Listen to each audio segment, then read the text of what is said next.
Laging may panganib ang paglalakbay sa kagubatan kahit sa mga sanay sa pamumuhay sa ilang. Kapag may nawawala sa mga liblib na lugar na ito, delikado ring maghanap sa kanila. Numero 10. Nayulat na nawawala si Dwayne Miles matapos hindi makauwi mula sa mag-isang hiking sa Olympic National Park. Agad na nagsimula ang paghahanap, ngunit nananatili siyang nawawala mahigit 4 na taon na ang lumipas. Si Dwayne ay mahilig sa kalikasan at madalas nasa kagubatan malapit sa kanyang tahanan sa Forks, Washington. Nagsusulat siya sa lokal na pahayagan tungkol sa kanyang karanasan sa kagubatan sa pambansang parke. Nagturo rin siya sa mga bata sa Royal Rangers kung paano ligtas na maghanap ng daan sa ilang. Si Dwayne, 78 anyos, ay aktibo pa rin nang siya ay nawala. Madalas siya mag-hiking sa Graves Creek ng Olympic National Park, lumilihis sa daan para maghanap ng lalagas na sungay ng elk. Oktubre 11, 2021, dapat ay karaniwang hiking lang, pero hindi na siya nakabalik mula sa kagubatan. Iniulat siyang hindi pa nakakabalik noong Oktubre 23 at nagsimula ng maghanap ang mga kaibigan, pamilya at mga rescuer. Di nagtagal natagpuan ang kotse ni Dwayne sa Graves Creek Campground. Walang naibigay na pahiwatig na makakatulong sa investigador para matukoy kung saan balak pumunta si Dwayne. Wala siyang iniwang sulat o malinaw na plano sa mga kaibigan. Nag-focus ang mga search team sa paligid ng Lake Quinault, kasama ang mga asong panghanap at eroplano ng US Coast Guard ilang araw matapos magsimula ang paghahanap. Dahil walang natagpuan, binalikan ng search team ang mga dating nalibot na lugar. Dahil sa magaspang na lupa at makapal na halaman, madaling hindi mapansin ang nasa lupa. Mga 1 linggo matapos magsimula ang paghahanap, may natagpuan ng mga team na pinaniniwalaan nilang maaaring isang paywatig. Natagpuan sa lugar ng paghahanap ang tila bagong bukas na lata ng sardinas. Kung kay Dwayne nga ang pagkain yun, makakatulong sana ito para paliitin ang lugar ng paghahanap. Bumalik ang mga team kinabukasan, pero walang bagong natagpuan at di napatunayang may koneksyon ng lata sa nawawalang lalaki. Matapos ang 1 linggo, nabawasan na ang search at natigil na ang mga ulat ng investigasyon. Si Dwayne ay nananatiling nawawala. Siya ay 5 talampakan 9 pulgada ang taas at 185 pounds ang timbang nung nawala. Huling nakita siyang nakaitim na rain pants at camouflage jacket. Sinamang may impormasyon ay maaaring makipag-ugnayan sa National Park Service sa 888-653-0000 Numero 9. Nag-hiking si Huang Chongtan at mga kasama sa Kings Canyon National Park para akyatin ang Split Mountain. Sa paanan ng tuktok, napahiwalay siya sa grupo at nawala sa ilang na lugar. Huling nakita si Tan noong Agosto 21, 2022 sa pagitan ng alas 3 at alas 4 ng hapon. Malapit sa hangganan ng Kings Canyon National Park at Inyo National Forest. Nag-hiking siya kasama ang dalawa at inilarawan ang itineraryo nila bilang mahirap. Habang naglalakad, huminto si Tan sa paanan ng bundok at sinabi niyang hindi na siya sasama. Kumaway siya sa mga kasama para magpatuloy sa pag-akyat pero hindi nila napag-usapan kailan o paano makikita ulit. Nagpatuloy paakyat ng Split Mountain ang dalawa. Sa halos buong paglalakbay, nakikita pa nila si Tan na nakaupo sa ibaba. Maya-maya, napansin ng isang hiker na tumayo si Tan at naglakad papunta sa Tinimaha Creek Drainage. Hindi na siya nakita muli. Nakarating sa tuktok ang natitirang miyembro ng hiking group at nagsimula na silang bumalik. Habang lumalabas sila ng gubat, wala silang nakitang bakas ni Tan. Sa una, umasa sila na baka umalis ang si Tan ng maaga nang hindi naghihintay sa kanila. Pero pagdating nila sa Red Lake, kung saan may iniwan siyang taguan ng mga gamit, natuklasan nilang hindi pa yon nagagalaw. Hindi malamang na iiwan ni Tan ang kanyang mga kagamitan. Mukhang hindi talaga siya nakarating dito. Pagkalis sa parke, agad nilang inabisuhan ng otoridad tungkol sa pagkawala ni Tan at sinimulan ang paghahanap. Gumamit sila ng mga paglipad gamit ang infrared, mga K9 na pangkat ng paghahanap at mga drone bilang ilan sa mga paraan para subukang mahanap ang anumang bakas ng nawawalang lalaki. Sinara ang mga daanan at tinanong ang sinumang naroon sa lugar kung saan huling nakita si Tan. Sumali ang mga miyembro ng komunidad ng mga Vietnamese hikers sa paghahanap, ngunit walang natagpuang anumang bakas. Naglabas ng video ang search and rescue team na nagpapakita ng mahirap na lupain. Mapanganib ang bangin dahil may mga maluwag na lupa sa ilalim. Posibleng nadulas si Tan o gumalaw ang tinutuntungan niyang bato kaya siya nahulog sa isa sa malalalim na bitak sa Split Mountain. Hanggang ngayon ay hindi pa rin siya natatagpuan. Inilarawan si Tan na may taas na 5 talampakan at 2 pulgada May timbang na 145 na libra kulay abo ang buhok at kayumanggi ang mga mata. Huli siya na nakita na may pulang backpack, asul na hiking shirt at abong sombrero. Ang sinumang maimpormasyon ay maaaring makipag-ugnayan sa NPS Investigative Services sa 888-653-000 numero 8. Huling nakita si Tanya Yarmakov habang nagbabakasyon kasama ang pamilya niya sa Savannah Portage State Park. Nawala siya sa paningin ng ilang minuto lamang bago nagsimulang maghanap ang kanyang mga magulang, ngunit sa panahong iyon, tila naglaho siya na parang bula. Huling nakita si Tanya noong Setyembre 4, 2024. Siya ay 23 taong gulang, may autism at type 1 diabetes na pinangangasiwaan ng kanyang mga magulang. Ayon sa pamilya niya, maraming hamon siyang kinakaharap araw-araw pero nagagampanan niya ito sa paglabas sa kalikasan. Nang mawala siya, nagrerenta ang pamilya ng kubo sa liblib na bahagi ng parke malapit sa Savannah Lake. Plano sanang sumakay ng maliit na bangka papuntang lawa pero sinabi ni Tanya sa magulang niya na ayaw niyang sumakay. Hindi sinabi kung bakit ayaw niyang sumakay sa bangka pero pumayag ang pamilya niyang maiwan siya. Umupo si Tanya sa pantalan sa kanyang paboritong upuan. Pinapanood ang kanyang mga magulang at kapatid habang lumalayo sa pampangsakay ng bangka. Hindi pa malayo ang bangka mula sa pantalan nang mapansin ng kanyang mga magulang ang kakaibang kilos ni Tanya. 2 beses siyang lumingon sa parehong direksyon. Tumayo siya, tumingin pabalik at muling umupo. Tumayo ulit si Tanya at tumakbo papunta sa kubo. Napansin ng mga magulang niya ang mali at agad nagsagwan pabalik.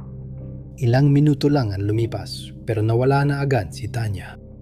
Wala siya sa kubo nang dumating ang kanyang pamilya at wala ring anumang palatandaan kung ano ang maaaring nangyari.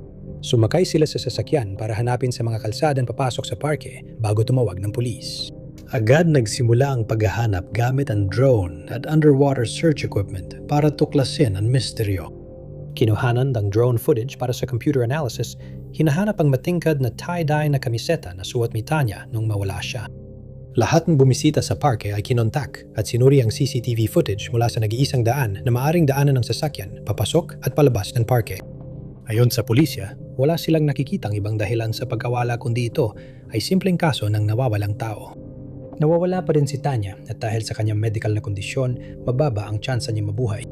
Kung may alam sa kaso, makipag-ugnayan sa tanggapan ng Sheriff ng Aitkin County sa 218. 740, numero 7. Kasama ng mga kaibigan, napilitan bumalik si Matthew Aldridge dahil sa bagal ng pag-akyat. Nagpatuloy si Matthew pero di na siya nakababa ng bundok. Inyulat na nawawala si Matthew bandang tanghali noong Desyembre 13, 2025 ilang oras matapos siyang huling makita ng mga kasamang nag-hiking. Sinubukan ng tatlo na abutin ang tuktok ng Mount Hood, pinakamataas sa Oregon. Mahilig si Matthew sa outdoor activities mula bata at nakaakyat na siya sa tuktok ng Mount Hood ng 5 o 6 na beses. Dahil sa masamang panahon at bagal ng lakad, malabong makarating ang grupo sa tuktok at makabalik sa oras. Nagdesisyon ng mga kaibigan ni Mateo na bumalik pero nagpatuloy siyang mag-isa. Dumaan siya sa ibang ruta pababa ng bundok at tinawagan ng ina para sunduin dahil malayo siya sa sasakyan. Nakatanggap siya ng isa pang text bandang 8:15 ng umaga. Sinabi niya sa ina na mahirap ang daan pero ayos at ligtas siya. Nang di na siya nakatanggap ng balita, nagpunta siya sa Mount Hood at nadatnan ang nagsimula ng paghahanap. Gumamit ang search and rescue team ng sasakyan pangimpapawid at team sa lupa para hanapin si Mateo at sinuri ang rutang posibleng dinaanan niya pababa ng bundok. May teknolohiya rin silang tumulong sa paghahanap. Nakatulong ang cellphone forensics sa pagsubaybay kay Mateo. Kinumpirma ng mga larawang ipinadala niya sa kanyang mga kaibigan na narating niya ang tuktok ng bundok Hood, ngunit malinaw na may nangyaring hindi inaasahan habang pababa siya.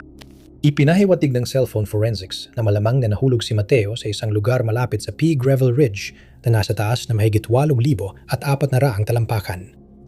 Ngunit ang mga paghahanap sa lugar na iyon ay walang nadiskubring bagong palatandaan.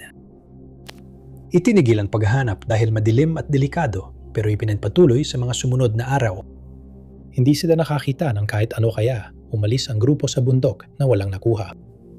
6 na buwan na, hindi pa rin natatagpuan si Mateo. Ngunit habang dumarami ang mga turista na bumibisita sa bundok tuwing tag-init, may pag-asa na maaaring magbago ito sa lalong madaling panahon. Numero 6. 21 taong gulang si Sivak Simonian nang siya'y huling nakita. Mahigit 11 taon na ang lumipas mula nang siya ay nawala at ang kanyang pamilya ay hindi pa rin nakakahanap ng kasagutan. Masugid na nagahike sa ilang si Sivak na taga Belrose, New South Wales. Mahilig siyang mag-hiking at magpalipas oras sa kalikasan. Sanay na pamilya at kaibigan na ilang araw siyang hindi makita o makausap. Nang hindi pumasok si Sivak sa trabaho bilang delivery driver, napansin ng mga kaibigan niyang may masama nangyari. Inilat siyang nawawala noong Oktubre 23, 2014 araw matapos huling makita. Agad siyang hinanap ng pamilya sa mga trail at gubat na paborito niyang puntahan. Dahil nabanggit ni Sivak sa isang kaibigan ng pagbisita sa Blue Mountains, doon maitinuloy ng pamilya ang kanilang paghahanap. Isa ang Canangra Boyd National Park sa mga pambansang parke sa reyon at hindi ito masyadong pamilyar kay Sivak. Ito ang parkeng itinuro ng kaibigan ni Sivak.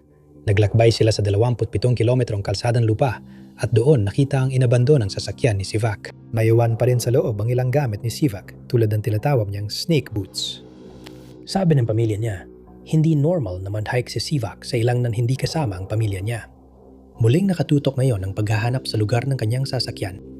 Hindi matukoy kung saan pumasok si Sivak sa parke, pero malamang doon na nakaparada ang kanyang sasakyan mula Oktubre 21. Dahil sa tagal ng panahon, hindi na matukoy ang lawak ng paghahanap base sa layo ng nilakad ni Sivak mula sa sasakyan. Malakas ang pangangatawan niya at hindi ganoon katindi ang panahon, kaya posible pang gumagalaw siya kung hindi siya nagkaroon ng anumang aksidente. Nakatuon ang paghahanap sa mga anyong tubig at matataas na lugar kung saan posibleng napunta si Sivak kung buhay pa siya.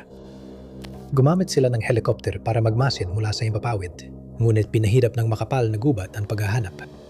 Matapos ang 16 na araw ng pinakamalaking paghahanap sa Conagra Void National Park, itinigil na ang operasyon. Di pa rin natatagpuan si Sivak, pero ayon sa coroner, malamang ay patay na siya. Umaasa pa rin ang pamilya niyang malulutas ang misteryong ito balang araw. Bilang 5. Huling manparamdam si William Clayton Miller sa pamilya noong 1 ng Marso, 2026. Ilan lamang ang detalye na inilabas tungkol sa kanyang kaso ng pagkawala, ngunit ang isang kamakailang panawagan para sa impormasyon ay maaaring magdala ng mga kasagutan. Ang huling nakausap ni William ay ang kanyang hiwalay niyang asawa. Naghiwalay ang mag-asawa noong tag-init. Ayon sa asawa, nahirapan siya dahil sa stress at problemang mental. Makalipas ang 2 linggo, inulat ng kapatid ni William ang pagkawala niya. Sa investigasyon sa bahay niya sa San Diego, may natagpuang ilang palatandaan. Wala ang kanyang kotse, ngunit ayon sa kanyang asawa, wala namang anumang palatandaan doon na nagpapakita na balak niyang umalis ng bansa o mamuhay nang hiwalay sa lipunan. Kinlasipika ang kaso ni William bilang kusang pagkawala ng isang nasa hustong gulang. May karapatan ng mga nasa hustong gulang na mawala kung gugustuhin nila. At wala namang anumang palatandaan sa kaso ni William na nagpapakita na siya ay partikular na mahina o nasa panganib. Wala siyang kilalang problema sa kalusugan at hindi rin siya umaasa sa anumang gamot. Sa kabila nito, nagsimula pa rin ang paghahanap. Isang posibleng pahiwatig ang natuklasan sa pamamagitan ng pagtingin sa mga talaan ng tawag ni Williams. Ayon sa talaan, tumawag siya noong Marso 3 isang araw matapos ang huli niyang text sa hiwalay na asawa, pero di siniwalat kung kanino ang tawag. Natagpuan kalaunan ang kotse ni William sa Blue Sky Ecological Preserve sa Poway. Sabi ng investigador, ilang linggo na itong naroon at walang tao sa loob. Noong unang bahagi ng Hunyo, nagsagawa ng paghahanap sa paligid ng Lake Poway. 80 tao ang lumahok sa paghahanap upang makahanap ng anumang bakas ng nawawalang lalaki. Sa kasamaan palad, walang bagong pahiwatig na lumitaw.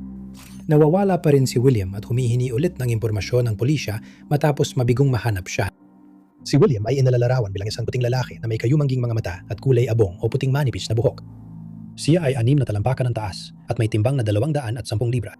Madalas siyang naka-New Balance na sapatos at may tattoo ng pitbull sa balikat. Sinumang may impormasyon tungkol sa kaso nito ay maaaring makipag-ugnayan sa San Diego Major Crimes Division sa numerong 858-285-630. Numero 4. Si Juan Kil Kim ay bumisita sa Grouse Mountain Trails ng mga 30 beses noong 2025, pero matapos ang pag-akyat noong Nobyembre, hindi na siya bumaba. Iniyulat ng pamilya Kim ang pagkawala ng kanilang mahal sa buhay matapos hindi makauwi sa Surrey noong gabi ng Nobyembre 16, 2025. Umalis siya ng bahay noong umaga para mag-hiking sa dam, Little Goat Alpine Trail ng Grouse Mountain, isang trail na hindi na mabilang kung ilang beses na niyang dinaanan. Kahit na 84 taong gulang na siya nung nawala siya, walang pag-aalala ang kanyang pamilya tungkol sa mag-isa niyang pag-hiking at inaasahan nilang uuwi siya ng bahay gaya ng dati sa gabing yon. Pagkaraang i-report na nawawala si Kim, agad na kumpirma ng pulis na umakyat siya sa bundok. Sa CCTV, makikita na sa grouse track siya bandang alas 11 ng umaga noong araw na nawala siya. Alas 2:20 ng madaling araw, nahuli siya ng trail camera na naglalakad mag-isa. Walang kakaiba sa larawan, pero nagbigay ito sa search team ng mga lugar na pwede nilang simulang imbestigahan. Nagtrabaho ang search and rescue team kinabukasan matapos i-report na nawawala si Kim. Naglakad ang ground team sa mga trail kung saan huling nakita si Kim. Naghahanap sila ng palatandaan ng nawawalang lalaki o kakaibang bato o halaman na senyales ng pagdulas o pagkahulog. Nang walang bakas ni Kim na natagpuan, binalikan nila ang kanilang dinaanan at naghahanap 10 talampakan mula sa gilid ng trail sa magkabilang panig. Dinala rin sa mga lugar ng paghahanap ang mga espesyal na drone. Nakakatulong ang mga drone maghanap ng mga heat signature, sumiyasat sa paanan ng mga bangin at mag-navigate sa masisikip na lugar, kaya kapakipakinabang ito sa paghahanap ni Kim sa masukan na kagubatan. Pero tulad ng ground team, wala ring natagpuan sa mga paghahanap na ito. Gumamit sila ng Life Seeker, isang device na nagpapadala ng signal para mahanap ang mga cellphone na wala sa tower range. May dala si Kim ang cellphone nang mawala siya, pero base sa record, hindi ito nabuksan mula Sabado bago siya nawala. Kailangang naka-on ang phone para sa Life Seeker. Dahil walang bakas ni Kim o palatandaan na nangyari sa kanya, tumigil ang search and rescue team sa paghahanap. Walang kasagutan ang pamilya ni Kim, kundi ang theory na maaaring napahamak siya habang naglalakad sa mga trail na paulit-ulit na niyang dinaanan noon. Si Kim ay inilalarawan bilang isang lalaking Koreano, may taas na 5 talampakan at 5 pulgada at may bigat na 140 pounds. Huling nakita siyang nakasuot ng abong at itim na damit at lilang guwantes. Ang sinumang may impormasyon ay maaaring makipag-ugnayan sa Surrey Police sa 604-555-050. Banggitin lamang ang file number na 2025-6-134-77, numero 3. Isang piloto ng helikopter sa Denali Park, Alaska ay nakapansin ng kakaiba habang tumutugon sa pagbagsak ng eroplano. Natagpuan ang isang inabandonang kampo sa ilang malapit sa tuktok ng di pinangalan ng bundok, malayo sa anumang kampo o ranger station. Kinabukasan, nalaman sa investigasyon na may nawawala sa parke. Mahigit 20 taon na ang lumipas, hindi pa rin natatagpuan ang taong iyon. Si Richard Haspel ay pumasok sa Denali Park noong Hulyo 10, 2005. Siya ay malakas, mahiling maglakad at magbisikleta at ginagawa niya yon para makatulong sa pagharap sa isang kondisyon sa kalusugang pangkaisipan. Umalis siya papuntang pambansang park na hindi nagpapaalam kahit sa kapatid niyang nakatira rin sa parehong gusali ng apartment.